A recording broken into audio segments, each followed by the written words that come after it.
ಮಲ್ಲಿಕಾರ್ಜುನ ಖರ್ಗೆಗೆ ವಯಸ್ಸಾಯ್ತು, ಏನು ಈಗ ನಿಂತ್ರು ಹೇಳೋದಾಗಲ್ಲ, ಕುಂದ್ರೋದಾಗಲ್ಲ, ಯಾರು ಹಿಡ್ಕೊಂಡು ಅಂತರಿಗೆ ಪ್ರಧಾನ ಮಾಡೋದ್ವರೆಗೂ ಅಡ್ಡಾಡೋರು ಯಾರು? ನಮ್ಗೆ ಯೋಗಿ ಆದಿತ್ಯನಾಥ್ ಆಗ್ಬೇಕು ಅನ್ನುವಂಥದ್ದಿದೆ. ಸಂಸಾರಗಿಂತ ಸನ್ಯಾಸಿಗೆ ದೇಶವನ್ನು ಕೊಡಬೇಕು. ಕಾರಣ ಯಾವುದೇ ಸಂಸಾರಸ್ಥ ಆಗಿರಬಹುದು, ಆತನ ಮನೆ ಮೇಲೆ ಗಮನ ಇರ್ತದೆ, ಆತನ ಮಕ್ಕಳ ಮೇಲೆ ಇರ್ತದೆ, ತಂದೆ ತಾಯಿ ಮೇಲೆ ಇರ್ತದೆ. ಅದು ಇಲ್ಲದೇ ಇರೋ ಕಾರಣ ಸಮಾಜದ ಮೇಲೆ ಜ್ಞಾನ ಇರ್ತದೆ. ನರೇಂದ್ರ ಮೋದಿ ಅವರು ಸರ್ ಹಿಂದುತ್ವ ಇವ್ರು ಇಂಡಿಯಾದವ್ರು ಅಂತ ಗುರುತಿಸಕ್ಕೆ ಮೋದಿ ಕಾರಣ. ಹಂಗಾಗಿ ಮೋದಿನೇ ಬರ್ಬೇಕು, ಮೋದಿನೇ ಆಗ್ಬೇಕು. ರಾಹುಲ್ ಗಾಂಧಿಗೆ ಅನುಭವ ಇಲ್ಲ, ಪಪ್ಪು ಅಂತ ಅದಕ್ಕೆ ಸಮಾಜ ಕರೀತಾರಂತದ್ದು ವೆಲ್ ನಾಲೆಜ್ ಆಗಿರೋದು, ನಾಲೆಜ್ ಇಲ್ಲ ಅಂತ ಅನ್ಸುತ್ತೆ. ಮತ್ತೊಂದ್ಸತ ಕಾಂಗ್ರೆಸ್ ಗೌರ್ಮೆಂಟ್ ಬಂತಂದ್ರೆ ಇಂಡಿಯಾ ಲಾಸ್ ಆಗೋದಂತ ಗ್ಯಾರಂಟಿ. ನರೇಂದ್ರ ಮೋದಿ ಬಂದ ನಂತರ ಬಾಂಬ್ ಬ್ಲಾಸ್ಟ್ ಗಳು ಆಗಿಲ್ಲ, ಟೆರರಿಸಂ ಇಲ್ಲ, ಕೋಮು ಗಲಭೆಗಳು ಇಲ್ಲ. ಕಾಂಗ್ರೆಸ್ ಆಡಳಿತದಲ್ಲಿ ಇದ್ದಾಗ ಪ್ರತಿನಿತ್ಯ ಕೋಮುವಾದಿತ್ತು, ಗಲಭೆಗಳಿತ್ತು, ಹಿಂದೂ ಮುಸಲ್ಮಾನ ದೂರ ದೂರ ಇದೆ. ಇನ್ನೊಬ್ನು ಮೋದಿಕ್ಕಿಂತ ಇನ್ನೊಬ್ನು ಬರ್ತಾನೆ. ಹಿಂದುತ್ವ ಅಂದ್ರೆ ಏನನ್ನೋದು ಗುರುತಿಸೋನು ಬರ್ತಾನೆ. ಇಡೀ ಇಂಡಿಯಾಕ್ಕೆ ಹಿಂದುತ್ವ ಅನ್ನೋದು ಬಂದೇ ಬರುತ್ತೆ. ಪ್ರತಿಯೊಬ್ಬರ ಹತ್ರನು ಡೊನೇಷನ್ ಕಲೆಕ್ಟ್ ಮಾಡಿ ರಾಮ ಮಂದಿರ ಕಟ್ತಾ ಇರೋದು ಹೊರತು ಬಿಜೆಪಿ ಬೊಕ್ಕಸೆಯಿಂದ ಯಾವುದೂ ಕಟ್ತಾ ಇಲ್ಲ. ಲೋಕಸಭಾ ಚುನಾವಣೆಗೆ ತಿಂಗಳುಗಳ ಕೌಂಟ್ ಡೌನ್ ಬಾಕಿ ಇದೆ ಅಷ್ಟೇ. ಈಗಾಗಲೇ ಇನ್ನೇನು ಕೆಲವು ಪಕ್ಷಗಳು ಸಾಕಷ್ಟು ರಣತಂತ್ರಗಳನ್ನು ಕೂಡ ಹೆಣಿತಾ ಇದ್ದಾವೆ. ಯಾರೆಷ್ಟೇ ರಣತಂತ್ರಗಳನ್ನು ಹೆಣಿದ್ರು ಕೂಡ ಅಂತಿಮವಾಗಿ ಒಲಿಬೇಕಾಗಿರೋದು ಮತದಾರ ಪ್ರಭು. ಆ ನಿಟ್ಟಿನಲ್ಲಿ ನಾವೀಗ ಬಂದಿರೋದು ಬೆಂಗಳೂರು ಕೇಂದ್ರ ಅಂತಂದ್ರೆ ಬೆಂಗಳೂರು ಸೆಂಟ್ರಲ್ ಲೋಕಸಭಾ ಕ್ಷೇತ್ರದ ವ್ಯಾಪ್ತಿಯಲ್ಲಿ ಇಲ್ಲಿನ ಜನ ಅಂದ್ರೆ ಮತದಾರರು ಈ ಒಂದು ಲೋಕಸಭಾ ಚುನಾವಣೆ ಬಗ್ಗೆ ಹಾಗೇನೆ ಪ್ರಧಾನಮಂತ್ರಿ ಯಾರಾಗಬೇಕು ಅಂತ ಹೇಳ್ತಾರೆ, ಅವರನ್ನೇ ಕೇಳೋಣ. ಸರ್ ನಮಸ್ತೆ. ಸರ್ ನಮಸ್ಕಾರ ಸರ್. ನಿಮ್ಮ ಮುಂದಿನ ಪ್ರಧಾನಿ ಆಯ್ಕೆ ಯಾರು ಸರ್? ನಮ್ದು ಮುಂದಿನ ಪ್ರಧಾನಿ ನರೇಂದ್ರ ಮೋದಿ ಅವರು. ಓಕೆ, ನರೇಂದ್ರ ಮೋದಿ ಅವರು ಯಾಕೆ ಸರ್? ಸರ್ ಯಾಕೆ ಏನಾಗುತ್ತೆ, ಯಾಕೆ ಆಗ್ಬಾರ್ದು ಅಂತ. ಓಕೆ, ಹಾಗೆ ಅಂದ್ರೆ ನಿಮ್ಮ ಪ್ರಕಾರ ಪ್ರಾಪರ್ ರೀಸನ್ಸ್ ಸರ್ ಇವಾಗ ಯಾಕೆ ಆಗ್ಬಾರ್ದು ಅಂತ ಹೇಳಿದ್ರೆ, ಈಗ ಕಳೆದ 10 ವರ್ಷ 15 ವರ್ಷದಿಂದ ಇಂಪ್ರೂವ್ಮೆಂಟ್ ನಮ್ಮ ದೇಶದಲ್ಲಿ ಆಗಿರೋದು. GDP ಏನಾಗಿ ಇಂಪ್ರೂವ್ಮೆಂಟ್ ಆಗಿದೆ ಆ ಪರ್ಪಸ್ಸು. ಮತ್ತು ಎಲ್ಲ ವರ್ಲ್ಡ್ ವೈಡಲ್ಲಿ ನಮ್ಮ ಭಾರತ ಮುಂದೆ ಹೇಗಿತ್ತು ಅಂದರೆ, ಇವಾಗ ಭಾರತ ಅಂದರೆ ಎಲ್ಲರಿಗೂ ಮನವರಿಕೆ ಆಗಿದೆ ಎಷ್ಟು ಸ್ಟ್ರಾಂಗ್ ಇದೆ ಅಂತ. ಈಗ ಇಂಡಿಯಾ ಅಂತ ಹೇಳಿದ್ರೆ ಭಾರತ ಅಂದರೆ ನರೇಂದ್ರ ಮೋದಿ ಅಂತ ಹೇಳ್ತಾರೆ. ಆ ಮಟ್ಟಿಗೆ ನರೇಂದ್ರ ಮೋದಿ ಅವರು ಕೆಲಸ ಮಾಡಿದ್ದಾರೆ. ಸರ್ ನಿಮ್ಮ ಪ್ರಧಾನಿ ಆಯ್ಕೆ ಯಾರು ಸರ್? ನಮ್ಗೆ ಯೋಗಿ ಆದಿತ್ಯನಾಥ್ ಆಗ್ಬೇಕು ಅನ್ನುವಂಥದ್ದಿದೆ. ಓಕೆ, ಪಕ್ಷ ಬಿಜೆಪಿನೇ ಇರಬೇಕು ಅಂತ ಇದೆ. ಓಕೆ, ಯಾಕೆ ಸರ್ ಯೋಗಿ ಆದಿತ್ಯನಾಥ್ ಅವರ ಆಯ್ಕೆ? ಇಷ್ಟು ವರ್ಷ ನರೇಂದ್ರ ಮೋದಿ ಅವರ ಆಡಳಿತವನ್ನ ನೋಡಿದ್ದೇವೆ ನಾವು. ಓಕೆ, ಮುಂದೆ ಮೋದಿ ಆದ ನಂತರ ಯಾರು ಅಂತ ಹೇಳಿ ಒಂದು ಪ್ರಶ್ನೆ ಕಾಡುತ್ತೆ. ಹಂಗಾಗಿ ಯೋಗಿ ಆದಿತ್ಯನಾಥ್ ಇದ್ರೆ ಉತ್ತಮ ಅಂತ ಅನ್ಸುತ್ತೆ. ಒಂದು ಮತ್ತೊಂದು ಪ್ರಶ್ನೆ ಕೇಳಿದ್ರೆ ಆಗ್ಲೇ, ಸಂಸಾರಸ್ಥರಿಗಿಂತ ಸನ್ಯಾಸಿಗೆ ದೇಶವನ್ನು ಕೊಡಬೇಕು. ಕಾರಣ ಯಾವುದೇ ಸಂಸಾರಸ್ಥ ಆಗಿರಬಹುದು, ಆತನ ಮನೆ ಮೇಲೆ ಗಮನ ಇರ್ತದೆ, ಆತನ ಮಕ್ಕಳ ಮೇಲೆ ಇರ್ತದೆ, ತಂದೆ ತಾಯಿ ಮೇಲೆ ಇರ್ತದೆ. ಬಟ್ ಈಗೇನಿದೆ ಕ್ಯಾಟಗರಿ, ಇವಾಗ ಯಾರು ಯೋಗಿ ಆಗಿರ್ಬೋದು ಅಥವಾ ಮೋದಿ ಆಗಿರ್ಬೋದು, ಅವ್ರಿಗೆ ಅದಿಲ್ಲ. ಅದು ಇಲ್ಲದೇ ಇರೋ ಕಾರಣ ಸಮಾಜದ ಮೇಲೆ ಜ್ಞಾನ ಇರ್ತದೆ. ಹಂಗಾಗಿ ಈ ಸೀರೀಸ್ ನಲ್ಲಿ ಬರ್ಬೇಕು ಅಂತ ಹೇಳಿ ನಮ್ಮ ಇಚ್ಛೆ. ಸರ್, ಈಗ ರಾಹುಲ್ ಗಾಂಧಿ ಅವರು ಪ್ರಧಾನಿ ಅಭ್ಯರ್ಥಿಯಾಗಿ ಗುರುತಿಸಿಕೊಂಡಿದ್ದಾರೆ. ಅವರಿಗೊಂದು ಅವಕಾಶವನ್ನು ಕೊಡಬೇಕಾ ಬೇಡವಾ? ಅವಕಾಶ ಕೊಡ್ಬೋದು ಸರ್, ಅದೇನಿಲ್ಲ, ಆ ಥರ ಇಲ್ಲ. ಅಂದರೆ ಅವಕಾಶ ಕೊಟ್ಟರು ಅವ್ರು ಗೆಲ್ಲೋದು ಚಾನ್ಸು ಡೌಟ್ ಇದೆ ನನ್ನ ಪ್ರಕಾರ. ಅಂದ್ರೆ ಪ್ರಧಾನಿಯಾಗಿ ಆಯ್ಕೆ ಮಾಡಿ ಅವ್ರಿಗೊಂದು ಅವಕಾಶ ಕೊಡ್ಬೇಕಾ ಬೇಡವಾ ಸರ್? ಆಗಿದ್ರೆ ರಾಹುಲ್ ಗಾಂಧಿ ಅವರು sir, Rahul Gandhi golden spoon. Rahul ಗಾಂಧಿಗೆ ಮೂಲಭೂತ ಸೌಕರ್ಯ ಏನು ಅಂತ ಹೇಳಿ ಗೊತ್ತಿಲ್ಲ, ಅನುಭವ ಇಲ್ಲ. ಆತ ಬೆಳೆದು ಬಂದ ರೀತಿ ಬಂದ್ಬಿಟ್ಟು ಬೇರೆನೇ ಇದೆ ಹೊರತು ಸಾಮಾಜಿಕ ಕಾರ್ಯಕರ್ತನ ಒಲವು ಏನಿದೆ ಅಥವಾ ಆತನ ನೀಡ್ ಏನಿದೆ ಅನ್ನೋಂಥದ್ದು ರಾಹುಲ್ ಗಾಂಧಿ ಖಂಡಿತವಾಗ್ಲೂ ಗೊತ್ತಿಲ್ಲ. ಇನ್ನೂ ವೆಲ್ ನಾಲೆಜ್, ಆತ ಇನ್ನೂ ಏನ್ ಹೇಳ್ತೀವಿ ಪಪ್ಪು ಅಂತ ಅದಕ್ಕೆ ಸಮಾಜ ಕರೀತಾರಂಥದ್ದು ವೆಲ್ ನಾಲೆಜ್ ಆಗಿರ್ಬೇಕು. ಆತನಿಗಿಲ್ಲ, ಅಷ್ಟೊಂದು ನಾಲೆಜ್ ಇಲ್ಲ ಅಂತ ಅನ್ಸುತ್ತೆ ನಮ್ಗೆ. ಈಗ ನರೇಂದ್ರ ಮೋದಿ ಅವರು ಮತ್ತೊಮ್ಮೆ ಪ್ರಧಾನಿ ಆಗ್ಲಿ ಅಂತ ಹೇಳ್ತಾ ಇದ್ದೀರಾ. ನರೇಂದ್ರ ಮೋದಿ ಅವರ ಸರ್ಕಾರ ಒಂದು ಬಡವರ ಪರವಾದ ಸರ್ಕಾರ ಅಲ್ಲ, ಶ್ರೀಮಂತರ ಪರವಾದ ಸರ್ಕಾರ ಅಂತ ಹೇಳ್ತಾರೆ. ಇದಕ್ಕೆ ಏನ್ ಹೇಳ್ತೀರ ತಾವು? ಖಂಡಿತ ಇಲ್ಲ ಸರ್, ಬಡವ್ರ ಪ್ರಕರಣ ಮಾಡಿರೋದು. ಎಕ್ಸಾಂಪಲ್ ಹೇಳ್ಬೇಕು ಅಂದರೆ, 0 ಅಕೌಂಟ್ ಓಪನಿಂಗ್. ಮುಂಚೆ ನೋಡ್ರೆ ಈಗ ಅಕೌಂಟ್ ಮಾಡಿಸೋದಕ್ಕೆ ಮಿನಿಮಮ್ ಬ್ಯಾಲೆನ್ಸ್ ಅಂತ ಇತ್ತು, ಬಡವ್ರಿಗೆ ಕಟ್ಟೋಕ್ಕಾಗ್ತಿರಲ್ಲ. ಮತ್ತು ಏನೇ ಸೌಲಭ್ಯ ಬೇಕು ಅಂತ ಹೇಳಿದ್ರು ಅವ್ರು ಕ್ಯಾಶ್ ಮುಖಾಂತರ ಆಗ್ತಾಯಿತ್ತು. ಆವಾಗ ಎಷ್ಟೊಂದು ಅನಾನುಕೂಲ ಆಗಿದೆ. ಕರೆಕ್ಟಾಗಿ ಬಡವ್ರು ಬರಬೇಕಾದ ಅಮೌಂಟ್ ಬರ್ತಾ ಇರಲಿಲ್ಲ, ಎಲ್ಲ ಮಧ್ಯವರ್ತಿಗಳು ಪಾಲಾಗ್ತಾಯಿತ್ತು. ಇವಾಗ ಯಾರು 0 ಅಕೌಂಟ್ ಓಪನಿಂಗ್ ಅಕೌಂಟ್ ಆಗಿದ ತಕ್ಷಣ ಎಲ್ಲ ಪ್ರತಿಯೊಬ್ಬರಿಗೂ ಅವ್ರ ಅಕೌಂಟಿಗೆ ಅಮೌಂಟ್ ಬರೋ ಥರ ಮಾಡಿದ್ದಾರೆ. ಅದೊಂದು ಪ್ಲೇಸ್ಮೆಂಟ್ ತುಂಬ ಚೆನ್ನಾಗಿದೆ, ಅದು ಅದರಿಂದ ಆಗಬೇಕಂತ. ಸರ್, ನರೇಂದ್ರ ಮೋದಿ ಅವರ ಸರ್ಕಾರ ಅಭಿವೃದ್ಧಿಯ ವಿಚಾರವಾಗಿ ಹೊರತುಪಡಿಸಿ ಇದೊಂದು ಕೋಮುವಾದಿ ಸರ್ಕಾರ, ಜಾತಿವಾದಿ ಸರ್ಕಾರ ಅಂತ ಹೇಳ್ತಾರೆ. ಏನ್ ಹೇಳ್ತೀರಾ? ನರೇಂದ್ರ ಮೋದಿ ಬಂದ ನಂತರ ಬಾಂಬ್ ಬ್ಲಾಸ್ಟ್ಗಳು ಆಗಿಲ್ಲ, ಟೆರರಿಸಂ ಇಲ್ಲ, ಕೋಮ್ ಗಲಭೆಗಳು ಇಲ್ಲ. ಇದನ್ನ ಒಪ್ಕೊಳ್ಳೇಬೇಕಾಗಿರೋದು. ಕಾಂಗ್ರೆಸ್ ಆಡಳಿತದಲ್ಲಿ ಇದ್ದಾಗ ಪ್ರತಿನಿತ್ಯ ಕೋಮುವಾದ ಇತ್ತು, ಗಲಭೆಗಳಿತ್ತು, ಹಿಂದೂ ಮುಸಲ್ಮಾನ ದೂರ ಇದ್ರು. ಇವತ್ತಿನ ದಿನ ಅದಿಲ್ಲ, ಎಲ್ಲ ಹೊಂದಾಣಿಕೆನಲ್ಲಿದ್ದಾರೆ. ಇವತ್ತು ಮುಸ್ಲಿಂ ಹೆಣ್ಮಕ್ಳು ಎಷ್ಟೋ ಜನ ಎಜುಕೇಷನ್ನಲ್ಲಿದ್ದಾರೆ, ಎಷ್ಟೋ ಜನ ಪೊಲೀಸ್ ಇನ್ಸ್ಪೆಕ್ಟರ್ಸ್ ಆಗಿದ್ದಾರೆ. ಅದೆಲ್ಲ ಮೋದಿ ಬಂದ ನಂತರ ಅವ್ರಿಗೊಂದು ಸ್ಟೇಬಲ್ ಆಗಿದೆ. ಅದು ಮುಸಲ್ಮಾನರಿಗೂ ಗೊತ್ತಿದೆ. ಕೋಮುವಾದಿ ಅವೆಲ್ಲ ಸುಮ್ಮನೆ ಹೇಗಂದ್ರೆ ಬಣ್ಣ ಹಚ್ಚೋ ಅಂತ ಕೆಲಸ, ಆ ರೀತಿ ಏನಿಲ್ಲ. ಓಕೆ ಸರ್, ನೀವೇನು ಹೇಳ್ತೀರಾ? ಕೋಮುವಾದಿ ಸರ್ಕಾರ ಅಂತ ಹಣೆಪಟ್ಟಿ ಇರೋದು ಅಥವಾ ಒಂದು ಕಪ್ಪು ಚುಕ್ಕೆ ಇರೋದು? ಸರ್ ಖಂಡಿತವಾಗ್ಲೂ ಆ ಥರ ಇಲ್ಲ ಸರ್. ಅವ್ರು ಹೇಳ್ದಂಗೆ ಎಜುಕೇಟು ಮುಂಚೆ ಎಷ್ಟೋ ವರ್ಷಗಳಿಂದ ನೋಡ್ಕೊಂಡ್ರೆ ಎಜುಕೇಟ್ ತುಂಬ ಕಮ್ಮಿ ಇದ್ದಾಗ, ಇವಾಗ ಮೋದಿಯವ್ರು ಬಂದಾಗಿಂದನೂ ಎಜುಕೇಷನ್ ಜಾಸ್ತಿ ಒತ್ತು ಕೊಡ್ತಾ ಇದ್ದಾರೆ. ಜನ ಕಲ್ಯಾಣಕ್ಕೋಸ್ಕರ ಜಾಸ್ತಿ ಕೆಲಸ ಮಾಡ್ತಿದ್ದಾರೆ. ಬಡವರು ಏಳಿಗೆಗಾಗಿ ಜಾಸ್ತಿ ಮಾಡ್ತಾ ಇದ್ದಾರೆ. ನಾನು ಆದ್ರಿಂದ ಅವ್ರಿಗೆ ಸಪೋರ್ಟ್ ಮಾಡೋಕ್ಕೆ ಇಷ್ಟಪಡ್ತೀನಿ ನಾನು. ಅಯೋಧ್ಯೆಯಲ್ಲಿ ರಾಮ ಮಂದಿರ ನಿರ್ಮಾಣ ಆಗಿದೆ. ಜನವರಿ 22ಕ್ಕೆ ಉದ್ಘಾಟನೆ ಇದೆ. ಇದೊಂದು ರಾಜಕೀಯ ಷಡ್ಯಂತ್ರ ಅಥವಾ ಮತಗಳನ್ನು ಸೆಳೆಯುವ ತಂತ್ರ ಅಂತ ಹೇಳ್ತಾರೆ. 500 ವರ್ಷಗಳ ಹಿಂದೆ ಬಿಜೆಪಿನೇ ಇರಲಿಲ್ಲ ಸರ್. 500 ವರ್ಷದಿಂದ ಹೊಡೆದಾಡ್ಕೊಂಡು ಇವಾಗ ರಾಮ ಮಂದಿರ ಕಟ್ತಾ ಇರೋವಂಥದ್ದು. ರಾಮ ಮಂದಿರ ಕಟ್ಟೋದ್ರಲ್ಲಿ ಬಿಜೆಪಿ ಪಾತ್ರ ಏನಿಲ್ಲ ಸರ್. ರಾಮ ಮಂದಿರದ ಟ್ರಸ್ಟ್ ಇದೆ, ಆ ಟ್ರಸ್ಟ್ ಮಾಡ್ತಾ ಇರೋವಂಥದ್ದು. ಅದಕ್ಕೆ ವಿಶ್ವ ಹಿಂದೂ ಪರಿಷತ್ ಅವರು ಸಹಾಯ ಮಾಡ್ತಾ ಇದ್ದಾರೆ ಅಷ್ಟೇ ಹೊರತುಪಡಿಸಿ, ಈಗ ಏನಿದೆ ಎಷ್ಟು ಜನಸಂಖ್ಯೆ ಇದೆ ಪ್ರತಿಯೊಬ್ಬರ ಹತ್ರನೂ ಡೊನೇಷನ್ ಕಲೆಕ್ಟ್ ಮಾಡಿ ರಾಮ ಮಂದಿರ ಕಟ್ತಾ ಇರೋದು ಹೊರತು ಬಿಜೆಪಿ ಬೊಕ್ಕಸೆಯಿಂದ ಯಾವುದೂ ಕಟ್ತಾ ಇಲ್ಲ. ಅದು ನಾವು ಗೊತ್ತಿರಬೇಕು. ಸುಮ್ಮನೆ ಬಿಜೆಪಿಗೆ ಅಲ್ಲ ಕ್ರೆಡಿಟ್ ಇದು, ರಾಮನ್ಗೆ, ರಾಮ ಮಂದಿರಕ್ಕೆ, ಆ ರಾಮ ಹುಟ್ಟಿದಂಥ ಸ್ಥಳಕ್ಕೆ. ಆದ್ರೂ ಇವರಿಗೆ ಪ್ಲಸ್ ಆಗುತ್ತಾ ಅಂತ ಮತದಾನದ ವಿಚಾರವಾಗಿ, ಏನೇನು ಲೋಕಸಭೆ ಹತ್ತಿರದಲ್ಲಿರುವಂತಹ ವಿಚಾರದಲ್ಲಿ ಇವರಿಗೆ ಬಿಜೆಪಿಗೆ ಪ್ಲಸ್ ಆಗುತ್ತಾ ಅಂತ ಈ ಒಂದು ರಾಮ ಮಂದಿರ? ಸರ್, ಧರ್ಮ ಬೇರೆ, ರಾಜಕೀಯ ಬೇರೆ. ರಾಜಕೀಯನ ಸೊಸೈಟಿ ಧರ್ಮದ ಜೊತೆ ಯಾವತ್ತೂ ಮಿಂಗಲ್ ಮಾಡಿಲ್ಲ, ಮಾಡೋದು ಇಲ್ಲ. ಹಂಗೆ ನಿಮ್ಗೇನು ಅನ್ಸುತ್ತೆ ಸರ್ ಈ ಒಂದು ರಾಮ ಮಂದಿರದ ನಿರ್ಮಾಣ ಹಾಗೇನೆ ಇದರ ಉದ್ಘಾಟನೆ ಆಗ್ತಾ ಇರೋದು? ಅದು ಉದ್ಘಾಟನೆ ಆಗ್ತದೆ ಒಳ್ಳೇದೇ. ಅದು ಯಾವುದೋ ಪಕ್ಷಕ್ಕೆ ಸೇರೋದಿಲ್ಲ ಸರ್. ಅದು ಭಾರತ ರಾಮ ಜನ್ಮಭೂಮಿನೇ ಇದೆ. ರಾಮ ದೇವಸ್ಥಾನ ಮುಂಚೆ ಇತ್ತು ಅಲ್ಲಿ. ಅದೇನಾಯ್ತು ಅಂತ ನಿಮಗೆ ಗೊತ್ತಿದೆ ಅವಾಗ ಏನಾಯ್ತು ಅಂತ. ಈಗ ಆ ಜಾಗದಲ್ಲಿ ರಾಮ ಮಂದಿರ ಕಟ್ತಾ ಇದ್ದಾರೆ. ಅದು ಯಾವುದೋ ಪಕ್ಷಕ್ಕೂ ಸೇರೋದಲ್ಲ, ಅದು ಭಾರತದ ರಾಮ ಜನ್ಮಭೂಮಿ ಇದೆ ಅದು.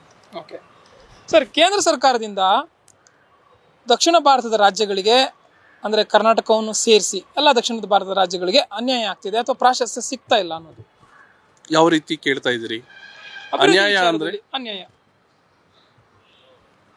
ಯಾವ ವಿಚಾರದಲ್ಲಿ ಅನ್ಯಾಯ ಅಂತ?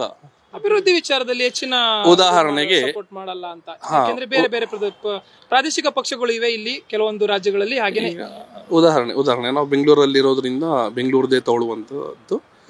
ಬೆಂಗಳೂರಲ್ಲಿರೋರಿಗೆ ಸಾಕಷ್ಟು ಕಡಿಮೆ ಬಜೆಟ್ ಅಲ್ಲಿ, ಅಂದ್ರೆ ಸರ್ಕಾರವೇ 5-5.5 ಲಕ್ಷ ಕೊಟ್ಟು ಮನೆ ಕಟ್ಟಿಸ್ಕೊಡ್ತಾ ಇದೆ. ಅದನ್ನ ನಾವು ಅರಿಬಾರ್ದು. ಇಷ್ಟು ವರ್ಷ ಆಗದೆ ಇರೋವಂಥದ್ದು ಅದು. ಈ ರೀತಿ ತಗೊಂಡ್ವಿ ಅಂದ್ರೆ ಸಾಕಷ್ಟು ಫೆಸಿಲಿಟೀಸ್ ಬರ್ತಾ ಇದೆ. ಅದನ್ನ ನಾ ಹೇಳೋದು ನೆಗೆಟಿವ್ ಪಾಯಿಂಟ್ಸ್ ಕೆಲವೊಂದಿದೆ, ಅದು ಬೇರೆ. ಬಟ್ ಆಗ್ತಾ ಇಲ್ಲ ಅನ್ನೋಂಥದ್ದು ಸುಳ್ಳು. ನೀವೇನು ಹೇಳ್ತೀರಾ? ದಕ್ಷಿಣ ಭಾರತಕ್ಕೆ ಒಂದು ಅನ್ಯಾಯ ಆಗ್ತಿದೆ ಅಥವಾ ಪ್ರಾಶಸ್ತ್ಯ ಸಿಗ್ತಾ ಇಲ್ಲ ಕೇಂದ್ರ ಸರ್ಕಾರದಿಂದ? ಹಾಗೇನಿಲ್ಲ ಸರ್, ಸಿಗ್ತಾ ಇದೆ. ಸಿಗೋನ ಕರೆಕ್ಟಾಗಿ ಉಪಯೋಗ ಮಾಡ್ಕೊತಾ ಇದ್ದಾರೆ ಈಗ ಅಷ್ಟೇ. ಅದ ಹೇಳೋದು ಇಷ್ಟಪಡ್ತೇನೆ ನಾನು. ಓಕೆ, ಈಗ ಮಲ್ಲಿಕಾರ್ಜುನ ಖರ್ಗೆ ಅವರ ಹೆಸರು ಕೂಡ ಕೇಳಿ ಬರ್ತಾ ಇದೆ ಈ ಒಂದು ಲೋಕಸಭಾ ಚುನಾವಣೆಯಲ್ಲಿ. ಆ ನಿಟ್ಟಿನಲ್ಲಿ ಮಲ್ಲಿಕಾರ್ಜುನ ಖರ್ಗೆ ಅವರ ಬಗ್ಗೆ ಅಭಿಪ್ರಾಯವೇನು? ಇಲ್ಲ ಸರ್, ಅವ್ರ ಬಗ್ಗೆ ಅಷ್ಟೊಂದು ನಾಲೆಜ್ ಇಲ್ಲ, ಐಡಿಯಾ ಇಲ್ಲ. ನಿಮ್ಗೆ ಸರ್? ನನಗೂ ಅಷ್ಟೇ ಸರ್. ಓಕೆ, ನಾಳೆ ಅಷ್ಟೊಂದಿಲ್ಲ. ಓಕೆ, ಅವ್ರು ಒಳ್ಳೆ ಹೀರೋರಾಗಿದ್ದಾರೆ. ಕಾಂಗ್ರೆಸ್ ಪಕ್ಷದಲ್ಲಿ ಒಳ್ಳೆ ಕೆಲಸ ಮಾಡಿದ್ದಾರೆ. ಕ್ಯಾಂಡಿಡೇಟ್ ಆಗಕ್ಕೆ ಅವ್ರಿಗಿನ್ನ ಅಷ್ಟೊಂದು ಅನುಭವ ಆಗಿಲ್ಲ ಅನ್ಕೊಂತೀನಿ ನಾನು. ಓಕೆ ಸರಿ, ದಕ್ಷಿಣ ಭಾರತಕ್ಕೆ ಅನ್ಯಾಯ ಆಗ್ತಿದೆ ಅನ್ನೋ ನಿಟ್ಟಿನಲ್ಲಿ ದಕ್ಷಿಣ ಭಾರತದಿಂದ ಯಾರಾದ್ರೂ ಒಬ್ಬರು ನಾಯಕರು ಪ್ರಧಾನಿ ಆದ್ರೆ ಒಳ್ಳೇದಾ ಅಥವಾ ನರೇಂದ್ರ ಮೋದಿ ಅವರಿಂದನೇ ಈ ಒಂದು ಪ್ರಾಬ್ಲಮ್ಗೆ ಸೊಲ್ಯೂಷನ್ ಸಿಗುವಂತ ಸಾಧ್ಯತೆ ಇದೆ ಅಂತ? ಸರಿ, ಇಲ್ಲ, ದಕ್ಷಿಣ ಭಾರತದಲ್ಲಿ ಒಬ್ರಿಗೆ ಆಪರ್ಚುನಿಟಿ ಕೊಡಬೇಕು. ಆ ನಿಟ್ಟಿನಲ್ಲಿ ಪರ್ಸನಲ್ ಆಗಿ ನಮ್ ಕಣ್ಮುಂದೆ ಇರೋದು ಅಣ್ಣಾಮಲೈ ಅವರು. ಎಸ್, ನೀವೇನ್ ಹೇಳ್ತೀರಿ ಸರ್? ನಿಮ್ಮ ಆಯ್ಕೆ ಯಾರು ದಕ್ಷಿಣ ಭಾರತದಿಂದ? ಸೊ ದಕ್ಷಿಣ ಭಾರತದಿಂದ ನನಗೆ ನನ್ನ ಪರ್ಸನಲ್ ಆಗಿ ಪ್ರತಾಪ್ ಸಿಂಹ ಅವ್ರು ಬರ್ಬೇಕು. ಪ್ರತಾಪ್ ಸಿಂಹ ಅವರು. ಓಕೆ, ಇಲ್ಲಿ ದಕ್ಷಿಣ ಭಾರತ ಮತ್ತು ಉತ್ತರ ಭಾರತ ಅನ್ನುವಂತ ಇದು ಇಲ್ಲ. ಆದ್ರೂ ಕೂಡ ಹೆಚ್ಚಿನದಾಗಿ ಈಗ ಕೇಳಿ ಬರ್ತಾ ಇರೋ ಮಾತು, ಅವರು ಹೆಚ್ಚಿನದಾಗಿ ಗುಜರಾತ್ಗೆ, ಉತ್ತರ ಪ್ರದೇಶಕ್ಕೆ ಪ್ರಾಶಸ್ತ್ಯವನ್ನು ನೀಡ್ತಾ ಇದ್ದಾರೆ ಅನ್ನೋ ನಿಟ್ಟಿನಲ್ಲಿ. ಸೊ ಫೈನ್, ಅದಿರ್ಲಿ. ಈಗ ಓಕೆ, ಆ ನಿಟ್ಟಿನಲ್ಲಿ ಈ ಒಂದು ಪ್ರಶ್ನೆಯನ್ನು ಕೇಳಿದ್ದು. ಹೇಳಿ ಸರ್. ದಕ್ಷಿಣ ಭಾರತ ಅಂದ್ರೆ ಒಂದು ನಿಜ, ಸ್ವಾತಂತ್ರ್ಯ ಸಿಗ್ದಾಗಿಂದಲೂ ಯಾರು ಪ್ರಧಾನಿ ಆಗಿದಾರೋ ಆಲ್ಮೋಸ್ಟ್ 99% ಎಲ್ಲರೂ ನಾರ್ತ್ ಇಂಡಿಯಾದವರು ಇದ್ದಾರೆ, ನಾರ್ತ್ ಇಂಡಿಯನ್ಸ್ ಇದ್ದಾರೆ, ಉತ್ತರ ಭಾರತದವರು ಇದ್ದಾರೆ. ಆ ನಿಟ್ಟಿನಲ್ಲಿ ಖಂಡಿತವಾಗ್ಲೂ ನಮಗೆ ಆಪರ್ಚುನಿಟಿ ಕೊಡಬೇಕು. ನಾವೇನು ದಕ್ಷಿಣ ಭಾರತದಲ್ಲಿದ್ದೀವಿ, ನಮ್ಮ ದಕ್ಷಿಣ ಭಾರತದಿಂದ ಯಾರನ್ನಾದ್ರೂ ಒಬ್ಬರನ್ನ ಎಲಿಮಿನೇಟ್ ಮಾಡಿ ನಾವೇನು ಅನ್ನೋಂಥದ್ದು ತೋರಿಸ್ಬೇಕಾಗಿದೆ. ಅದಿದೆ. ಸರಿ, ಈಗ ರಾಹುಲ್ ಗಾಂಧಿ ಅವರು ರಾಹುಲ್ ಗಾಂಧಿ ಅವರಿಗೆ ಒಂದು ರಾಜಕೀಯ ಅನುಭವ ಕಡಿಮೆ ಅಂತ ಅವ್ರು ಬೇಡ ಅಂತನೋ ಅಥವಾ ಬೇರೆಯವ್ರ ಆಯ್ಕೆನೇ ಬೇಡ ಅಂತಾನ ಈ ಸರಿ? ಅಂದ್ರೆ ಬೇರೆಯವ್ರ ಆಯ್ಕೆನೂ ಬೇಡ ಅಂತನ ನರೇಂದ್ರ ಮೋದಿ ಅವರ ಎದುರುಗಡೆ? ರಾಹುಲ್ ಗಾಂಧಿಗೆ ಅನುಭವ ಕಮ್ಮಿ ಅನ್ನೋದು ಒಂದೇ ವಿಚಾರ. ನೀವೇನ್ ಹೇಳ್ತೀರಾ ಸರ್ ರಾಹುಲ್ ಗಾಂಧಿ ಅವರಿಗೆ? ಅನುಭವ ಪ್ಲಸ್ ಅವ್ರು ಬಂದಿರೋ ವಾತಾವರಣ, ಜನರ ಕಷ್ಟಕ್ಕೆ ಅವರು ಸ್ಪಂದಿಸ್ತಾ ಇಲ್ಲ. ಅವ್ರ ಕಷ್ಟ ಏನು ಅಂತ ಅವ್ರಿಗೆ ಗೊತ್ತಿಲ್ಲ ನಮ್ಮ ಪ್ರಕಾರ. ಅದಕ್ಕಾಗಿ ಅವರು ಸೂಟಬಲ್ ಅಲ್ಲ ಅನ್ಸುವಂತೀನಿ. ಓಕೆ, ಈಗ ರಾಜ್ಯ ಸರ್ಕಾರದ ವಿಚಾರಕ್ಕೆ ಬರೋದಾದ್ರೆ ಹೇಗಿದೆ ಅಂತೀರಾ ಕಾರ್ಯವೈಖರಿ? ಹಾಗೆ ಸಿದ್ದರಾಮಯ್ಯನವರು ಸಿಎಂ ಆಗಿ ಹೇಗೆ ಅಂತ? ರಾಜ್ಯಕ್ಕೆ ಬಂದಾಗ ಬಿಜೆಪಿ ಆಗಬಹುದು, ಕಾಂಗ್ರೆಸ್ ಆಗಬಹುದು, ಇಬ್ಬರದು ನಮಗೆ ಸ್ಯಾಟಿಸ್ಫ್ಯಾಕ್ಷನ್ ಇಲ್ಲ ಕಂಪ್ಲೀಟ್ಲಿ. ರೇಟಿಂಗ್ಸ್ ಅಂತ ಕೇಳಿದ್ರೆ ಇಬ್ಬರಿಗೂ 0 ಅಂತಾನೆ ಹೇಳ್ಬೋದು. ಇಬ್ಬರದು ಸರಿ ಇಲ್ಲ ಅಂತ ಹೇಳ್ತೀನಿ. ಓಕೆ, ನೀವೇನು ಹೇಳ್ತೀರಾ ರಾಜ್ಯ ಸರ್ಕಾರದ ಕಾರ್ಯವೈಖರಿ ಹಾಗೇನೆ ಸಿಎಂ ಸಿದ್ದರಾಮಯ್ಯ ಅವರ ಕಾರ್ಯವೈಖರಿ? ಅವರು ಮುಂಚೆ ಅಧಿಕಾರಿಗಳು ಮಾಡಿದ್ದಾರೆ. ಈಗ ಈ ವರ್ಷದಲ್ಲಿ ಕಂಪೇರ್ ಮಾಡಿದ್ರೆ 3-4 ವರ್ಷದಿಂದ ಕಾಂಗ್ರೆಸ್ಸು ಬಿಜೆಪಿ ಅಷ್ಟು ಕರ್ನಾಟಕಕ್ಕೆ ಅಷ್ಟು ಇದು ಮಾಡ್ತಾ ಇಲ್ಲ. ನಮ್ಗೆ ಹೊಸ ಪಕ್ಷ ಬರಬೇಕು. ಹೊಸ ಪಕ್ಷ ಬಂದ್ರೆ ತುಂಬಾ ಚೆನ್ನಾಗಿರುತ್ತೆ. ಯಂಗ್ಸ್ಟರ್ ಇದ್ರೆ ಪ್ರಾದೇಶಿಕ ಪಕ್ಷ ಆಗ್ಲಿ ಅಂತಾನ? ಪ್ರಾದೇಶಿಕ ಪಕ್ಷ ಓಕೆ, ಯಾವ್ದಾರು ಆಗ್ಲಿ ಸರ್. ನಮ್ದು ಇವಾಗಿರೋದು ಪ್ರಜಾಕೀಯ ಬಂದ್ರೆ ತುಂಬಾ ಚೆನ್ನಾಗಿರುತ್ತೆ ಕರ್ನಾಟಕ. ಪ್ರಜಾಕೀಯ ಅಂದ್ರೂ ಕೂಡ ಪ್ರಾದೇಶಿಕ ಪಕ್ಷ ಆಗುತ್ತೆ. ಫೈನ್ ಸರ್, ಈಗ ಲೋಕಸಭೆಗಾಗಿ ಬಿಜೆಪಿ ಮತ್ತೆ ಜೆಡಿಎಸ್ ರಾಜ್ಯದಲ್ಲಿ ಒಂದಾಗ್ತಾ ಇರೋದು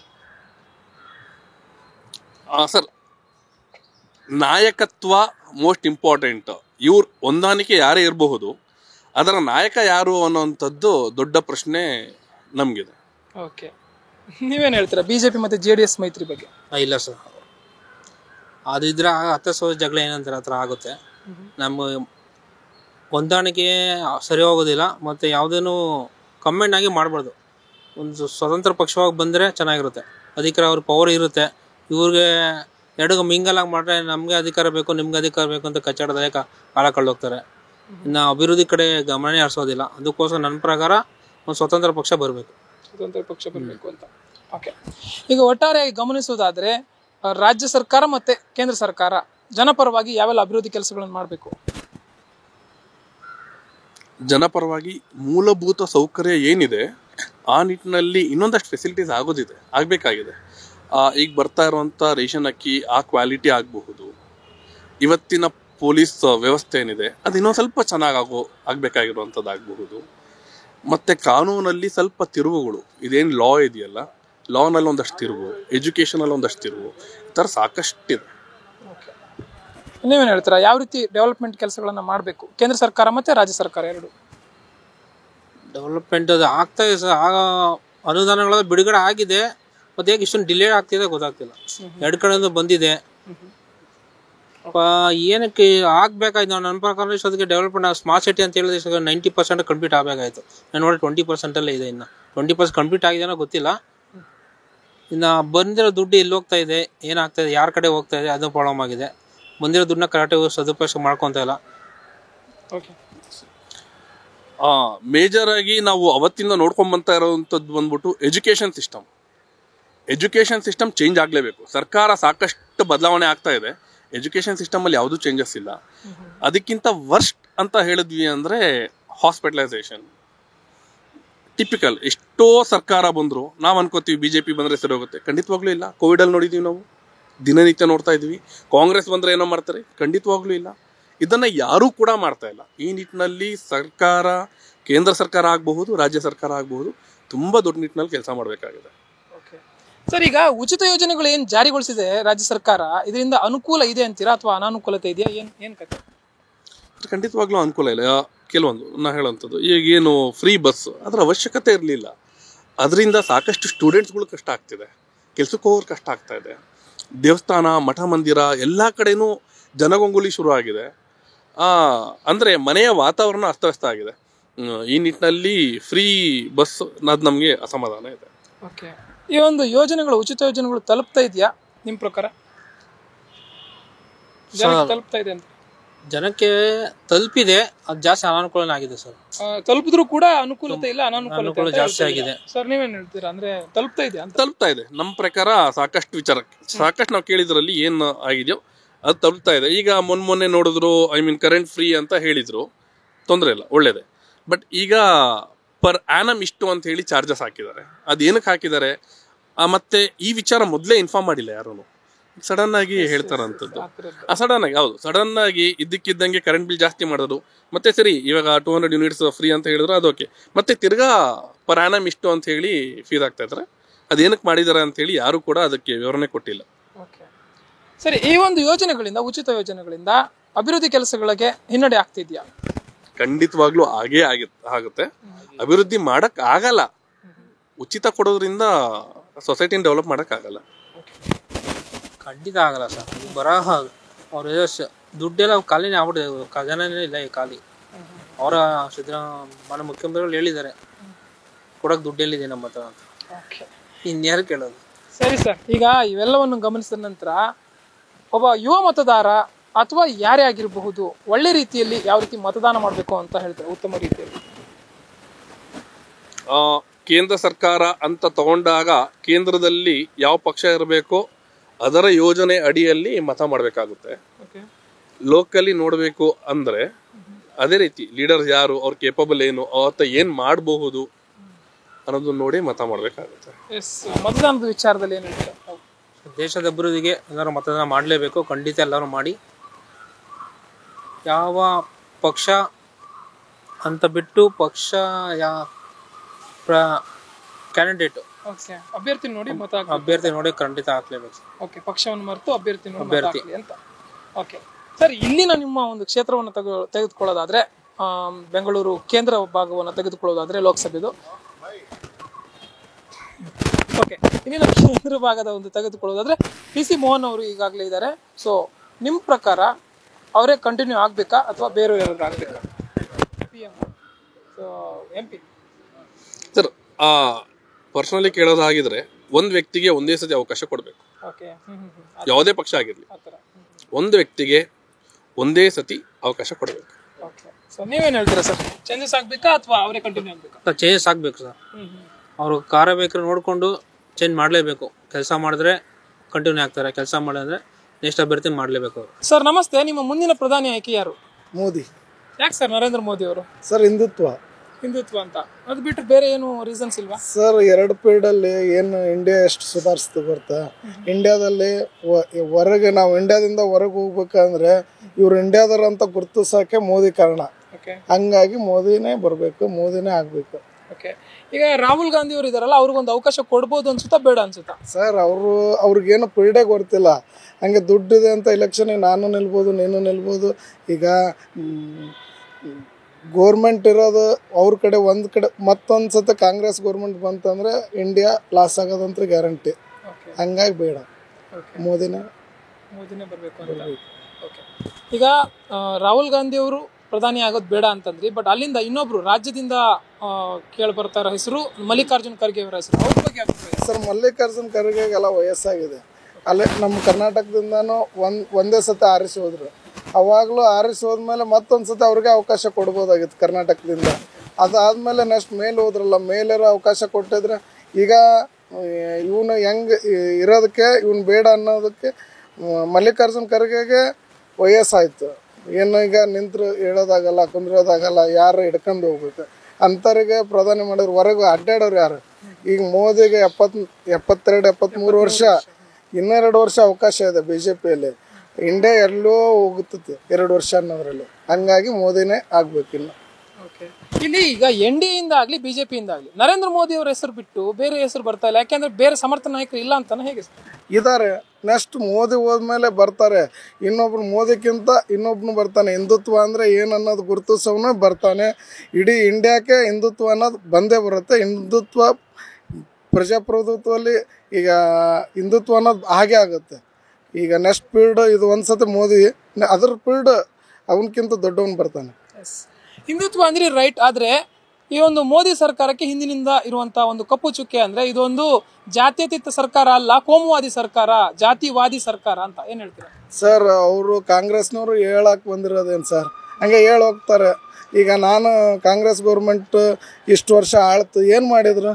ಈಗ 2 ಪೀರಿಯಡಲ್ಲಿ ಏನು ಬೇಕಾಯ್ತು ಆಯ್ತು. ಇವ್ರು 73-75 ವರ್ಷ ಆರಿಸಿ ಬಂದ್ರಲ್ಲ, ಏನು ಮಾಡಿದ್ರು? ಏನಿಲ್ಲ. ಹಂಗಾಗಿ ಮೋದಿನೇ ಆಗಬೇಕು. ಒಂದ್ಸತಿ ನಾವು ಅವಕಾಶ ಮೋದಿಗೆ ಕೊಡ್ತೀವಿ. ನೆಕ್ಸ್ಟ್ ಅವನ ಮೇಲೆ ಮೋದಿ ಹೋದ್ಮೇಲೆ ಅವನಕ್ಕಿಂತ ಅಪ್ಪ ಬರ್ತಾನೆ, ಮೋದಿಯವ್ರಕ್ಕಿಂತ ಹೆಡ್, ಅವನು ಫುಲ್ ಅವಕಾಶ. ಆಮೇಲೆ ಹಿಂದುತ್ವನೇ. ಅಂದ್ರೆ ನೆಕ್ಸ್ಟ್ ನಿಮ್ಮ ಪ್ರಕಾರ ಯಾರು ಆಗ್ಬೋದು ಅಂತ ಪ್ರಧಾನಿ? ನೆಕ್ಸ್ಟ್ ಮೋದಿ ಆದ್ಮೇಲೆ ಆದಿತ್ಯನಾಥ್. ಆದಿತ್ಯನಾಥ್. ಸರಿ, ಆಗಿದ್ರೆ ಈಗ ಪ್ರಸ್ತುತ ರಾಜ್ಯ ಸರ್ಕಾರ ಏನಿದೆ, ಕರ್ನಾಟಕ ರಾಜ್ಯ ಸರ್ಕಾರ, ಅದ್ರ ವಿಚಾರ ಸರ್ ನೋಡ್ತೀರಾ ಇಲ್ಲ, ಈಗ ಬಸ್ ಫ್ರೀ ಮಾಡಿದ್ರು, ಅಕ್ಕಿ ಫ್ರೀ ಮಾಡಿದ್ರು, 2,000.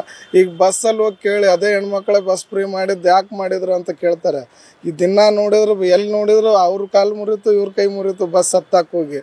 ಸುಮ್ಮನೆ ಎಷ್ಟೋ ಬಸ್ ಸ್ಟಾಕ್ ಗೋಡಂಬಲ್ಲಿ ಇದು ಡಿಪೋದಲ್ಲಿ ಹೋಗಿ ನಿಲ್ಸಿದ್ದಾರೆ, ಪೇಮೆಂಟ್ ಕೊಡೋಕ್ಕಾಗ್ಲದ. ಹಂಗೆ ಯಾಕೆ ಮಾಡ್ಬೇಕಾಗಿತ್ತು? ಎಷ್ಟೋ ಹೆಣ್ಮಕ್ಳು ಹೇಳ್ತಾರೆ. ಇದನ್ನ ಸ್ಕೂಲ್ ಹುಡ್ರಿಗೆ, ಒಂದು ಆಸ್ಪತ್ರೆಗೆ ಏನೋ ಮಾಡಿದ್ರೆ ಹೆಲ್ಪ್ ಆಗ್ತಿತ್ತು ಅಂತ ನಮ್ಮ ಅಭಿಪ್ರಾಯ. ಈ ಯೋಜನೆಗಳು, ಉಚಿತ ಯೋಜನೆಗಳು ತಲುಪ್ತಾ ಇಲ್ವಾ ಅಥವಾ ಅನುಕೂಲನೇ ಇಲ್ವಾ ಇದರಿಂದ? ಸರ್ ಅನುಕೂಲ ಇದೆ, ಎಲ್ಲೋ ಹಳ್ಳಿ ಕಡೆ ಅನುಕೂಲ ಇದೆ, ಯಾಕಿಲ್ಲ ಇಲ್ಲ ಅನ್ನಲ್ಲ. ಆದರೆ ಅನುಕೂಲ ಇದ್ದಂಗೆ ಅನುಕೂಲಕ್ಕಾಗಿನೇ ಗೋರ್ಮೆಂಟ್ ನಡ್ಕೋಬೇಕು.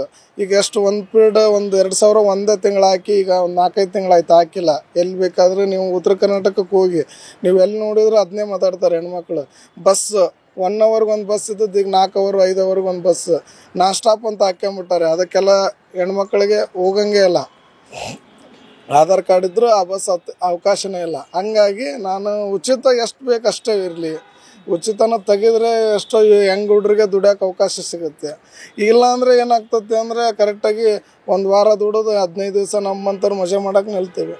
ಹಂಗಾಗಿ ಎಷ್ಟು ಬೇಕು ಅಷ್ಟೇ ಇರಲಿ ಅಂತ. ಈ ಉಚಿತ ಯೋಜನೆಗಳು ಅನ್ನೋದು ಈಗ ನಮ್ಮ ರಾಜ್ಯ ಸರ್ಕಾರಕ್ಕೆ ಅಥವಾ ನಮ್ಮ ರಾಜ್ಯಕ್ಕೆ ಸೀಮಿತವಾಗಿಲ್ಲ, ದೇಶವ್ಯಾಪಿ ಹಬ್ತಾ ಇರುವಂಥದ್ದು, ಬೇರೆ ಪಕ್ಷಗಳು ಕೂಡ ನೀಡ್ತಾ ಇರುವಂಥದ್ದು. ಇದ್ರ ಬಗ್ಗೆ ಏನು ಹೇಳ್ತೀರಾ ಸರ್? ಅದೇ ಮತ್ತು ನಾವೀಗ ಕರ್ನಾಟಕದಲ್ಲಿ ಎಲೆಕ್ಷನ್ ಆಯಿತು, ಈಗ ಕಾಂಗ್ರೆಸ್ನವರು ಈ ಥರ ಅವಕಾಶ ಕೇಳಿದ್ರು, ನಮ್ಮ ಕರ್ನಾಟಕದಲ್ಲಿ ಓಟ್ ಹಾಕಿದ್ರು, ಮತ್ತು ಅವರು ಈಗ ಎಲೆಕ್ಷನ್ ಇದೆ, ಅವರು ಸಾರಿದ್ರು. ಈಗ ಆದರೂ ಮತ್ತು ಸಾರಿದ್ರು. ಮೊನ್ನೆ 5 ರಾಜ್ಯದಲ್ಲಿ 4 ರಾಜ್ಯ ಗೋರ್ಮೆಂಟ್ BJPನೇ ಬಂತು. ಅದಕ್ಕೆ ನಾನೇನು ಅನ್ನೋದು, ಎಲ್ಲ ಕಡೆನೂ ಇದೇ ಥರ ಒಪಿನಿಯನ್ ಇರೋಂಗಿಲ್ಲ. ಬೇರೆ ಬೇರೆ ಜನ ಥಿಂಕ್ ಮಾಡ್ತಾರೆ. ಎಲ್ಲ ಕಡೆನೂ ಇದೇ ಥರ ಉಚಿತ ಬೇಕು ಅನ್ನೋಂಗಿಲ್ಲ. ಅದಕ್ಕೆ ಬೇಡ. ಇದು ಒಂದು ಸತಿ ಕಾಂಗ್ರೆಸ್ ಗೌರ್ಮೆಂಟ್ ಬಂದೈತಿ, ನೆಕ್ಸ್ಟ್ ಮೋದಿ ಆದಮೇಲೆ ಇಲ್ಲಿ ಮತ್ತು BJP ಗೌರ್ಮೆಂಟ್ ಬರೋಂಗೆ ಎಲ್ಲ ನಮ್ಮ ಹೆಂಗೆಲ್ಲ ಹುಡ್ರು ಮತ್ತೆಲ್ಲ ಹೆಣ್ಮಕ್ಳು ಎಲ್ಲ ನಿರ್ಧಾರ ಮಾಡಿದ್ದಾರೆ. ಇದೊಂದು ಪೀರಿಯಡ್ ಬಂದಿದೆ ಅಂತ. ಏನೋ ಇನ್ನೊಂದು 6 ತಿಂಗಳಲ್ಲಿ ಗೌರ್ಮೆಂಟ್ ಬೀಳ್ತೈತಿ ಅಂತಾರೆ, ನೋಡ್ಬೇಕು. ಓಕೆ, ಈಗ BJP ಮತ್ತು JDS ಮೈತ್ರಿ ಮಾಡ್ಕೊಂಡಿದೆ ಲೋಕಸಭೆಯ ಚುನಾವಣೆಗಾಗಿ.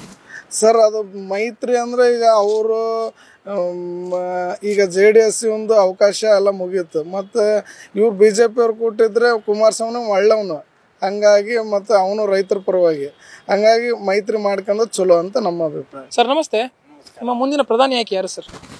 ಮೋದಿನೇ ಆಗಬೇಕು ನಮ್ಮ ಲೆಕ್ಕದಲ್ಲಿ. ಯಾಕೆ ಸರ್ ನರೇಂದ್ರ ಮೋದಿ ಅವರೇ ಆಗಬೇಕು? ಯಾಕೆಂದರೆ ದೇಶದಲ್ಲಿ ಸಾಕಷ್ಟು ಬದಲಾವಣೆಗಳಾಯಿತು, ಸಾಕಷ್ಟು ಡೆವಲಪ್ಮೆಂಟ್ ಆಯಿತು. ಈವನ್ ಆ್ಯಕ್ಚುಲಾಗಿ Paytm, ಗೂಗಲ್ ಪೇ, ಅದು ಇದು ಎಲ್ಲ ಇವನ್ ಐರನ್ ಮಾಡೋರು, ತರಕಾರಿ ಮಾಡೋರು, ಇವರೆಲ್ಲ ಅವತ್ತು ಬಂದಿದ್ದ ದುಡ್ಡು ಅವತ್ತು ಖರ್ಚು ಮಾಡಿಬಿಟ್ಟು ಒದ್ದಾಡ್ತಾ ಇದ್ರು. ಇವಾಗ Paytm ಅಂತ ಅದು ಉಪಯೋಗಿಸಿದ್ರೆ ಬ್ಯಾಂಕ್ ಹೋಗುತ್ತೆ ಅಕೌಂಟು. ಚಿಲ್ಲರೆ ಇಲ್ಲ ಅಂತ ಪರದಾಡ್ತಿದ್ವಿ. ಪೆಟ್ರೋಲ್ ಬಂಕ್ ಹೋದ್ರೆ ಚಿಲ್ಲರೆ ಇಲ್ಲ, 8 ಆಣೆ ಉಳಿದಿದೆ, ಅದಕ್ಕೆ ಪೆಟ್ರೋಲ್ ಹಾಕ್ತೀನಿ ಅನ್ನೋರು, ಅದೆಲ್ಲ ತಪ್ಪು ಹೋಯ್ತು. ಇವಾಗ ಎಷ್ಟು ಬರುತ್ತೆ ಅಷ್ಟಕ್ಕೆ ನೀವು ಆನ್ಲೈನ್ ಪೇಮೆಂಟ್ ಮಾಡ್ಬೋದು. ಹೀಗಾಗಿ ಆ್ಯಕ್ಚುಲಾಗಿ ನಂಬರ್ 2 ಅಮೌಂಟ್ ವ್ಯವಹಾರಗಳು ಯಾರ್ಯಾರು ಮಾಡ್ತಿದ್ರು ಅದೆಲ್ಲ ಕಟ್ಟಾಗಿ ಎಲ್ಲ ದುಡ್ಡು ಸರ್ಕಾರಕ್ಕೆ ಹೋಗಿ ಜನಗಳಿಗೆ ಏನೇನು ಡೆವಲಪ್ಮೆಂಟ್ ಮಾಡಬೇಕು ಅದಕ್ಕೆ ಅನುಕೂಲ ಆಗ್ತಾಯಿದೆ.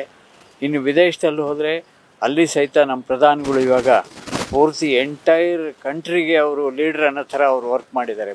ಮೋದಿ ಅವರು ಪ್ರತಿಯೊಂದು ಜಾಗದಲ್ಲೂ ಸಹಿತ ಭಾರತ ಅಂತ ಅಂದರೆ ಜನಗಳು ಭಾರತ ಒಂದು ಇಂಪ್ರೂವ್ ಆಗ್ತಿರೋ ದೇಶ ಅಂತ ಭಾವನೆ ಬರಬೇಕು. ಆ ಕೆಲಸ ಮಾಡಿದ್ದಾರೆ. ಆದ್ದರಿಂದ ನನ್ನ ಒಪಿನಿಯನ್ ಪ್ರಕಾರ ಮೋದಿಯವರೇ ಪ್ರಧಾನಿ ಆಗಬೇಕು. ಸರ್ ನಿಮ್ಮ ಪ್ರಕಾರ ಯಾರು ಪ್ರಧಾನಮಂತ್ರಿ ಆಗಬೇಕು? ನಮಗೂ ಮೋದಿಯವರೇ ಆಗಬೇಕು ಅಂತ ತುಂಬ ಇಷ್ಟ. ಯಾಕೆಂದರೆ ರೋಡ್ಗಳು ಹಳ್ಳಿ ಕಡೆ ಜನಗಳಿಗೆ ತುಂಬ ಅನುಕೂಲ ಮಾಡಿದ್ದಾರೆ. ರೋಡ್ಗಳೆಲ್ಲ ಎಷ್ಟು ರೋಡ್ಗಳು ಹದಗೆಟ್ಟೋಗಿದ್ದು, ಆ ರೋಡ್ಗಳು, ಬ್ರಿಡ್ಜ್ಗಳು ಮತ್ತು ಫ್ಲೈಓವರ್ಸ್ಗಳು ಇವೆಲ್ಲ ತುಂಬ ಇಂಪ್ರೂವ್ ಆಗಿದೆ. ಈ ಸರಿನೂ ಮೋದಿನೇ ಆದರೆ ತುಂಬ ಒಳ್ಳೆಯದು ಅಂತ ನಮ್ಮ ಅಭಿಪ್ರಾಯ. INDA ಅನ್ನುವ ಮೈತ್ರಿಕೂಟವನ್ನು ಮಾಡ್ಕೊಂಡಿದ್ದಾರೆ. ಈ ಒಂದು ಕೇಂದ್ರ ಸರ್ಕಾರ ಏನಿದೆ, ಮೋದಿಯವರ ಸರ್ಕಾರ, NDA ಸರ್ಕಾರ, ಇದನ್ನ ಸೋಲಿಸುವ ನಿಟ್ಟಿನಲ್ಲಿ ಅಲ್ಲಿಂದ ಕೇಳಿ ಬರ್ತಾ ಇರುವ ಹೆಸರು ಪ್ರಧಾನಿ ಅಭ್ಯರ್ಥಿಗೆ ರಾಹುಲ್ ಗಾಂಧಿ ಅವರದ್ದು. ಸೊ ಅವ್ರ ಬಗ್ಗೆ ನಿಮ್ಮ ಅಭಿಪ್ರಾಯ ಏನು? ಅವರು ಪ್ರಧಾನಿ ಆಗ್ಬೇಕಾ ಬೇಡ? ರಾಹುಲ್ ಗಾಂಧಿಯವರು ಪರ್ಸನಲ್ ಆಗಿ ಒಳ್ಳೆ ಮನುಷ್ಯ ಇರ್ಬೋದು, ಆದರೆ ಪ್ರಧಾನಿ ಲೆವೆಲ್ಗೆ ಇರೋವಂಥ ಅರ್ಹತೆ ಆಗಲಿ ಸಾಧ್ಯತೆ ಆಗಲಿ ಅವ್ರಿಗಿದೆ ಅಂತ ನನಗೆ ಅನ್ಸೋದಿಲ್ಲ. ಆಗಾಗ ಒಂದೊಂದು ಎಂಥದೋ ಒಂದೊಂದು ಹೇಳಿಕೆಗಳು ಕೊಟ್ಬಿಟ್ಟು ಗೊಂದಲಕ್ಕೀಡಾಗಿ ಪಾಪ ಒದ್ದಾಡ್ತಾರೆ. ಒಳ್ಳೆ ಮನಸ್ಸಿನಿಂದ ಬಂದಿದ್ದಾರೆ, ಅಂದು ಮಾತ್ರಕ್ಕೇ ಅವ್ರಿಗೆ ಪ್ರಧಾನಿ ಪಟ್ಟ ಕೊಟ್ಟು ಅವರು ಅಷ್ಟೊಂದು ನಡೆಸೋ ಶಕ್ತಿ ಇದೆ ಅಂತ ಭಾವನೆ ನನಗೆ ಅನ್ನಿಸ್ತಾ ಇಲ್ಲ. ನಿಮ್ಮ ಪ್ರಕಾರ ರಾಹುಲ್ ಗಾಂಧಿ ಅವರಿಗೆ ಒಂದು ಅವಕಾಶ ಕೊಡಬೇಕಾ, ಹೊಸಬರಿಗೆ ಒಂದು ಅವಕಾಶ ಕೊಡಬೇಕಾ ಪ್ರಧಾನಿಯಾಗಿ ಅಥವಾ ಬೇಡ? ಇಲ್ಲ ಸರ್, ಅವ್ರು ಬೇಡಿ ಸರ್, ಅವ್ರಿಗೆ ಅಷ್ಟು ಜಾಸ್ತಿ ಅನುಭವ ಇಲ್ಲ. ಯಾಕೆಂದರೆ ಯಾರ್ಯಾರು ಆಗೋಕ್ಕೆ ಚಾನ್ಸಸ್ ಇರಲ್ಲ. ಮೊದಲಿಂದನೂ ಆಗಿ ಬಂದಿರೋರೇ ಇನ್ನೂ ಇಷ್ಟು ಜನ ಇದ್ದಾರೆ. ಅವ್ರಿಗಿನ್ನ ಈಗ ಪಾಪ ಇನ್ನೂ ವಯಸ್ಸು ಚಿಕ್ಕದಾದ್ರಿಂದ ಅವ್ರಿಗೇನು ಬೆಳವಣಿಗೆ ಅಷ್ಟು ಐಡಿಯಾಸ್ಗಳಿಲ್ಲ, ಅಷ್ಟು ತಿಳುವಳಿಕೆ ಇಲ್ಲ ಅಂತ ನನ್ನ ಅಭಿಪ್ರಾಯ. ಅವರು ಅದರಿಂದನೇ ಮೋದಿನೇ ಆಗಬೇಕು ಅಂತ ನಮ್ಮೆಲ್ಲ ಅಭಿಪ್ರಾಯ, ನಮ್ಮೆಲ್ಲ ಇದು. ಈ ಸರಿನೂ ಅವ್ರು ಇನ್ನೂ ಒಂದು 2-3 ಚಾನ್ಸ್ ಇನ್ನೂ ಇದೆ ಅವ್ರಿಗೆ, ನೋಡ್ಬೇಕು, ಅವರೇ ಆದರೆ ಅನುಕೂಲ ಅಂತ ನಮ್ಮ ಅಭಿಪ್ರಾಯ ಸರ್. ಸರ್, ಅಯೋಧ್ಯೆಯಲ್ಲಿ ರಾಮ ಮಂದಿರ ನಿರ್ಮಾಣ ಆಗಿದೆ, ಜನವರಿ 22ಕ್ಕೆ ಉದ್ಘಾಟನೆ ಇದೆ. ಇದ್ರ ಬಗ್ಗೆ ನಿಮ್ಮ ಅಭಿಪ್ರಾಯ? ಇದೊಂದು ಒಳ್ಳೆ ಕೆಲಸ ಮಾಡಿ ಎಂಟೈರ್ ದೇಶದಲ್ಲೇ ಒಂದು ಹಬ್ಬದ ವಾತಾವರಣನಷ್ಟು ಸೃಷ್ಟಿ ಮಾಡ್ತಾ ಇದ್ದಾರೆ. ಎಲ್ಲರ ಮನಸ್ಸಲ್ಲಿ ಒಳ್ಳೆ ಭಾವನೆಗಳು ಬರಬೇಕು ಅಂದರೆ ಈ ಥರದ ಕೆಲಸಗಳು ನಡಿಬೇಕು. ಮನುಷ್ಯರು ಇವಾಗ ಈಚೆಗೆ ಟಿ ವಿಗಳಲ್ಲಿ ಏನೇನೋ ನೋಡೋದು, ಈ ಥರ ಮಾಡೋದು, ಮಕ್ಕಳು ಮರಿಯೆಲ್ಲ ಹಾಳಾಗ್ತಾ ಇದ್ದಾರೆ. ನಮ್ಮ ಹಳೆ ಸಂಸ್ಕೃತಿ ಏನಿದೆ, ರಾಮಾಯಣ ಮಹಾಭಾರತ, ಇದನ್ನೆಲ್ಲ ಮರ್ತೇ ಹೋಗಿದ್ದಾರೆ ಎಲ್ಲ. ಇದೆಲ್ಲ ನೆನಪಿಗೆ ತಂದುಕೊಟ್ಟು ಮಕ್ಕಳ ಮನಸ್ಸಲ್ಲಿ, ಪ್ರತಿಯೊಬ್ಬರ ಮನಸ್ಸಲ್ಲೂ ನಾವು ಒಳ್ಳೆ ಕೆಲಸ ಮಾಡಬೇಕು ಅಂದರೆ ಒಳ್ಳೆ ಭಾವನೆ ಬರಬೇಕು ಎಲ್ಲರ ಮನಸ್ಸಲ್ಲೂ. ಈ ಒಳ್ಳೆ ಭಾವನೆ ಮಾಡೋವಂಥ ದೊಡ್ಡ ಕೆಲಸ ಇವ್ರು ಮಾಡ್ತಾ ಇರೋದು ನಿಜವಾಗ್ಲೂ ತುಂಬ ಸಂತೋಷ. ಕಾರ್ಯಕ್ರಮ ಚೆನ್ನಾಗಿ ನಡೆಯುತ್ತೆ. ಇದೇ ಥರ ಕಾರ್ಯಕ್ರಮಗಳು ಇಂಡಿಯಾದಲ್ಲಿ ನಡೀತಾ ಇರಬೇಕು. ಸರ್, ರಾಮ ಜನ್ಮಭೂಮಿಯಲ್ಲಿ ರಾಮ ಮಂದಿರ ನಿರ್ಮಾಣ, ಇದ್ರ ಬಗ್ಗೆ ಸರ್? ಇಲ್ಲ ಸರ್, ತುಂಬ ಚೆನ್ನಾಗಿದೆ. ಅದು ಯಾರೂ ಮಾಡಲಿರೋಂಥ ಕೆಲಸ ನಮ್ಮ ಮೋದಿಯವರು ಮಾಡಿದ್ದಾರೆ. ಇದುವರೆಗೂ ಯಾರೂ ಮಾಡೋಕ್ಕೂ ಆಗ್ತಿರ್ಲಿಲ್ಲ. ಅಂಥ ಕೆಲಸಗಳನ್ನೆಲ್ಲ ಮಾಡಿ ತುಂಬ ಜನಗಳಿಗೆ ಉಪಕಾರ ಮಾಡಿ, ಜನಗಳಿಗೆ ಹೋಗೋಕ್ಕೆ ಒಂದು ಅವ್ರಿಗೆ ಮನಃಶಾಂತಿ ಎಲ್ಲರೂ ಸಿಕ್ಕೋದಕ್ಕೆ, ಒಂದು ಹೋಗಿ ಬರೋದಕ್ಕೆ ಒಂಥರ ಚೆನ್ನಾಗಿದೆ. ದೇವಸ್ಥಾನಗಳು ಮಾಡಿರೋದು ತುಂಬ ಅನುಕೂಲ ಸರ್. ಅದು ಇನ್ನೂ ಚೆನ್ನಾಗಿ ಬೆಳೀಲಿ, ಇನ್ನೂ ಚೆನ್ನಾಗಿ ನಮ್ಮ ಮೋದಿಯವರು ಮಾಡಲಿ ಅನ್ನೋದೇ ನಮ್ಮ ಅಭಿಪ್ರಾಯ. ಓಕೆ, ರಾಮ ಮಂದಿರ ನಿರ್ಮಾಣದ ಬಗ್ಗೆ ಯಾರ್ದು ತಕರಾರಿಲ್ಲ, ಆದರೆ ಈ ಒಂದು ರಾಮ ಮಂದಿರವನ್ನ ಜನವರಿ 22ಕ್ಕೆ ಉದ್ಘಾಟನೆ ಮಾಡ್ತಾ ಇರೋದ್ರ ಬಗ್ಗೆ ತಕರಾರಿದೆ. ಯಾಕೆ ಅಂತಂದ್ರೆ ಚುನಾವಣೆಗೆ ಹತ್ರ ಇರುವಂತ ಸಂದರ್ಭದಲ್ಲಿ ಇವರು ಉದ್ಘಾಟನೆ ಮಾಡ್ತಾ ಇರೋದು ಎಲ್ಲೋ ಒಂದ್ ಕಡೆ ಚುನಾವಣೆ ಗಿಮಿಕ್ಕು, ಮತಗಳನ್ನ ಸೆಳೆಯುವ ತಂತ್ರ ಅಂತ ಏನ್ ಹೇಳ್ತೀರಾ ಸರ್? ಇದು ಬರೀ ಕೋಇನ್ಸಿಡೆನ್ಸ್ ಅಷ್ಟೇ ಹೊರತು ಆ ರೀತಿಯಾದ್ದೇನಲ್ಲ. ಹಾಗಾದರೆ ಇನ್ನೂ ಚುನಾವಣೆ ಇನ್ನೂ ತುಂಬ ಹತ್ತಿರದಲ್ಲಿದೆ ಅನ್ನೋ ಟೈಮ್ನಲ್ಲಿ ಮಾಡ್ಬೋದಾಗಿತ್ತು. ಯಾಕೆಂದ್ರೆ ಚುನಾವಣೆ ಇನ್ನು ಮೇನಲ್ಲಿ ನಡೆಯೋದು, ಇವಾಗ ಇನ್ನು ಜನವರಿನಲ್ಲಿ ಇವರು ಕಾರ್ಯಕ್ರಮ ಇಟ್ಕೊಂಡಿರೋದು. ಹೀಗಾಗಿ ಇನ್ನೂ 4 ತಿಂಗಳು ಟೈಮ್ ಇರುವಾಗ ಇವ್ರು ಮಾಡ್ತಾ ಇರೋದ್ರಲ್ಲಿ ತಪ್ಪೇನಿಲ್ಲ ಅಂತ ನನಗೆ ಅನ್ನಿಸ್ತಾ ಇದೆ. ಇಷ್ಟೇ ಅಲ್ಲದೆ ಈ ಕಾರ್ಯಕ್ರಮ ಜನವರಿನಲ್ಲೇ ನಡಿಬೇಕು ಅಂಥೇಳಿ ಇವರು ಇವತ್ತಲ್ಲ, ಭಾಳ ಹಿಂದೆನೇ ಇದನ್ನು ಡಿಕ್ಲೇರ್ ಮಾಡಿದರು. ಹೊಸದಾಗಿ ಏನು ಮಾಡ್ತಾ ಇಲ್ಲ ಈ ವಿಷಯನ. ಇದು ರಾಮ ಮಂದಿರ ನಿರ್ಮಾಣದಿಂದ ಬರೀ ಜನಗಳ ಮನಸ್ಸಲ್ಲಿ ಒಂದು ಒಳ್ಳೆ ಭಾವನೆ ಜೊತೆಗೆ ಭಾರತದಲ್ಲಿ ಪ್ರವಾಸೋದ್ಯಮ ಇಲಾಖೆಗೆ ಸಾಕಷ್ಟು ಹಣ ಬರುತ್ತೆ. ಎಲ್ಲೋ ಒಂದು ಕಡೆ ನಾನು ಕೇಳಿದ ನೆನಪು, ವ್ಯಾಟಿಕನ್ ಸಿಟಿ ಏನಿದೆ ರೋಮ್ನಲ್ಲಿ, ಅಲ್ಲಿ ಸಿಕ್ಕಾಪಟ್ಟೆ ಪೂರ್ತಿ ಆ್ಯಕ್ಚುಲಿ ಪ್ರಪಂಚಕ್ಕೆ ಸಹಾಯ ಮಾಡ್ಬೋದು, ಅಷ್ಟು ದುಡ್ಡು ಅಲ್ಲಿದೆ. ಅದೇ ರೀತಿ ಇವಾಗ ಕಾಶಿ ಡೆವಲಪ್ ಮಾಡಿರೋದು, ಇಲ್ಲಿ ರಾಮ ಮಂದಿರ ಮಾಡ್ತಾ ಇರೋದು, ಬರೀ ಜನಗಳ ಮನಸ್ಸಲ್ಲಿ ಒಳ್ಳೆ ಭಾವನೆ ತರೋದ್ರ ಜೊತೆಗೆ ಪ್ರವಾಸೋದ್ಯಮ ಇಲಾಖೆಗೆ ಏನಿದೆ ಅದಕ್ಕೆ ಒಳ್ಳೆಯ ಹಣ ಬರುತ್ತೆ. ಭಾರತ ಇನ್ನೂ ದುಡ್ಡು ಬರಬೇಕು, ಜನಸಂಖ್ಯೆ ಜಾಸ್ತಿ ಆಗ್ತಾ ಇದೆ, ಖರ್ಚುಗಳು ಜಾಸ್ತಿ ಆಗ್ತಿದೆ. ಈ ಥರ ಮಾಡಿ ಡೆವಲಪ್ಮೆಂಟ್ ಮಾಡೋದ್ರಿಂದ ಎಲ್ಲ ರೀತಿಯಲ್ಲೂ ಅನುಕೂಲ ಆಗುತ್ತೆ. ಇದರಲ್ಲಿ ಚುನಾವಣೆ ಗಿಮ್ಮಿಕ್ ಇದೆ ಅಂತ ನನ್ನ ಭಾವನೆಗೆ ಅನ್ಸೋದೇ ಇಲ್ಲ.